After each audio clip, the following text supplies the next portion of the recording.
अस्सलामुअलैकुम, मैं हूं हकीम ताजफीन।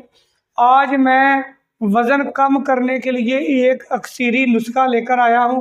अगर आपका वज़न कम नहीं हो रहा, आप मुख्तलिफ अद्वियात भी इस्तेमाल कर रहे हैं, मुख्तलिफ एक्सरसाइजेज भी कर रहे हैं, फिर भी आपका वज़न कम नहीं हो रहा, इसके लिए एक देसी नुस्खा है, लेकिन बड़ा ही ज़बरदस्त और अक्सर नुस्खा है। इसे बनाइए, इंशाल्लाह 2 महीने के अंदर अंदर आपका वज़न कम हो जाएगा। नुस्खा नोट करें। नंबर 1, अजवैन देसी 250 ग्राम। नंबर 2, हंजल खुश्क, जिसे उर्फ़े आम में तुम्मा भी कहते हैं, इसका वज़न भी 250 ग्राम आपने लेना है।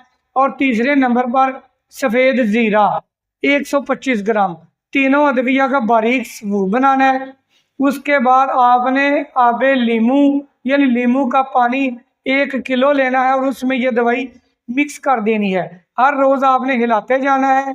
4 से 5 दिन के अंदर अंदर पानी खुश्क हो जाएगा, दवाई सूख जाएगी। इस दवाई को महफूज कर लें।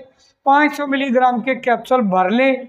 एक कैप्सूल हर रोज़ आपने इस्तेमाल करना है नीम गर्म पानी के साथ। इंशाल्लाह 2 महीने के अंदर अंदर आपको अपने वज़न में नुमाया कमी नज़र आएगी। बनाइए, इस्तेमाल कीजिए और मुझे अपनी दुआ में याद रखें। खुदा हाफिज़।